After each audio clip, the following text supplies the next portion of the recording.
Hello friends, welcome to study circle.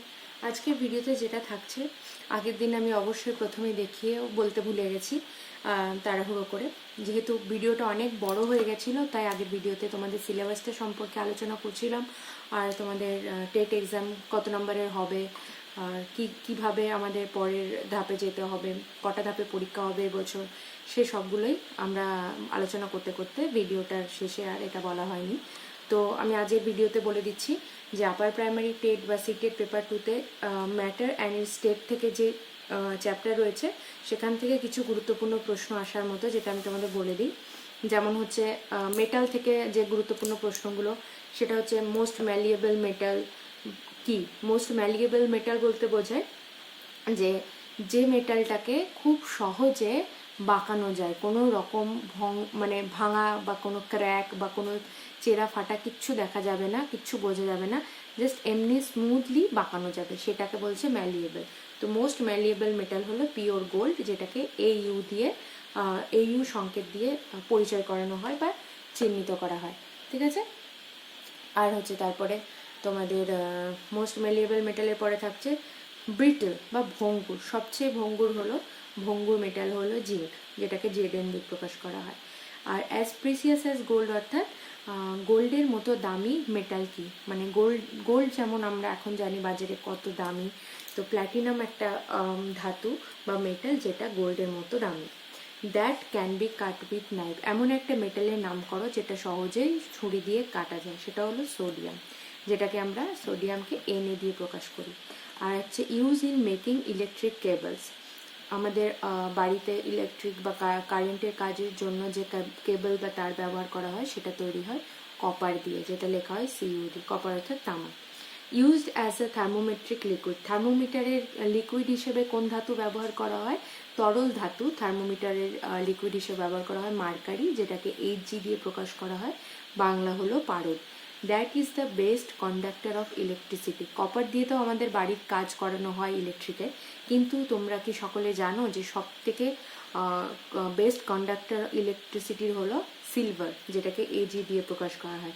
যেহেতু silver অনেক costly, অর্থাৎ কপারের থেকে বেশি দাম, আর অবশ্যই অনেকটাই দামি, যেটা আমরা ব্যবহার করতে পারবো না এবং অতটাও বেশি পরিমাণ অ্যাভেলেবেল নেই, তাই সিলভারটাকে ইউজ করা হয় না ইলেকট্রিসিটির জন্য, এবং অনেক ক্ষেত্রে সিলভার ইউজ করা হয় যেখানে খুবই প্রয়োজন হয় সেক্ষেত্রে। এবার শেষে একটা প্রশ্ন থাকছে, যেটা হলো তোমরা অবশ্যই কমেন্টে আমাকে জানাবে যে ড্রাই আইস কাকে বলা হয়। ঠিক আছে, এটা আমাকে কমেন্ট করে জানাবে।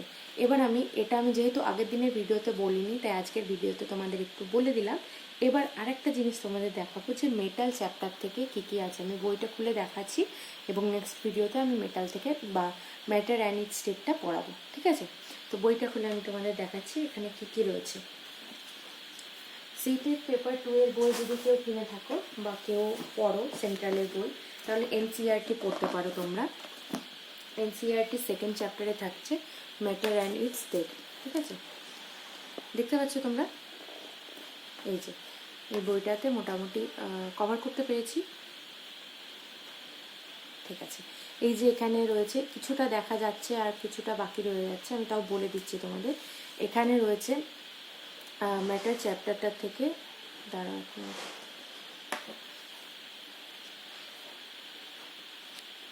মোটামুটি একটা আইডিয়া করে আমি তোমাদেরকে বলে দিচ্ছি, দাঁড়াও।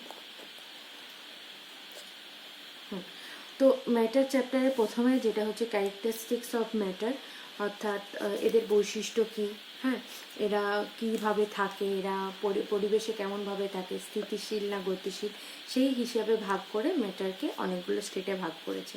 আমরা আগে জানতাম সলিড, লিকুইড আর গ্যাসিয়াস স্টেট হয় ধাতু বা মৌলের ক্ষেত্রে, ম্যাটারের ক্ষেত্রে, কিন্তু এক্ষেত্রে সিটেটের বইয়ে আমরা দেখতে পাচ্ছি বা সেন্ট্রালের বইয়ে আমরা দেখতে পাচ্ছি যে ফিজিক্সে ম্যাটারের 5টা স্টেট হয়: solid state, liquid state, gaseous state, plasma state, BEC বা বোনস আইনস্টাইন কনসেপ্ট স্টেট।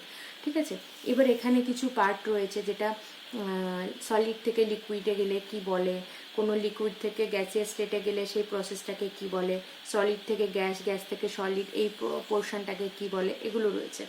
এরপরে টেম্পারেচার সম্পর্কে রয়েছে, আর আছে হচ্ছে তোমাদের latent heat of fusion, classification of matter, যেখানে রয়েছে পিওর সাবস্টেন্ট, মিক্সচার সাবস্টেন্ট, এলিমেন্ট কি, আর কি কি রয়েছে মেটাল, নন মেটাল, এদের রিয়াকশান রয়েছে। আর রিয়াকশানের মধ্যে তোমাদের মেটাল থেকে যে রিয়াকশানগুলো রয়েছে সেটা আমি একবার তোমাদের এক ঝলক দেখিয়ে দিই। খাতাতে রয়েছে আমার, আমি এটাকে নোটস করেছি, বাংলায় লিখেছি তোমাদের সকলের জন্য, যাতে আপার প্রাইমারি দেওয়ার সময় অসুবিধা না হয়। যেহেতু এনসিইআরটি বই থেকে আমাদের পড়তে হচ্ছে, আমার কাছেও এটা অসুবিধাজনক ইংরেজি থেকে পড়ে বাংলায় পরীক্ষা দেওয়া, কিন্তু তবুও আমি চেষ্টা করেছিলাম। আর অবশ্যই আমাদের যদি রাজ্যে এরকম পরীক্ষা হয় তাহলে আবারও সকলেই চেষ্টা করো ভালোভাবে এক্সাম দেওয়ার। তো এখন অভ্যাস হয়ে গেছে, ইংরেজিতে পড়তে পড়তে সকলেরই অভ্যাস হয়ে যাবে। তোমরা সকলে বইটা দেখো। এই দেখো, মেটালের সাথে অ্যাসিডের বিক্রিয়া হয়, মেটালের সঙ্গে বেসের বিক্রিয়া হয়, কি হয় এগুলো আমি বাংলাতে লিখে একটা ফ্রেশ নোট বানিয়েছি, সেটা তোমাদের আমি দিয়ে দেবো, বুঝিয়েও দেবো। আর কি আছে এরপরে আছে তোমাদের নন মেটাল বললাম, কম্পাউন্ড রয়েছে, মিক্সচার রয়েছে, সব কিছু রয়েছে এখানে।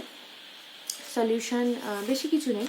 আর এদের মেটালের যে ধাতু কল্প রয়েছে আর তাদের তোমাদের রিয়াকশান রয়েছে, অ্যালয়, অ্যাটমিক স্ট্রাকচার, ব্যাস শেষ, এইটুকুই। দেখো বেশি কিন্তু নেই।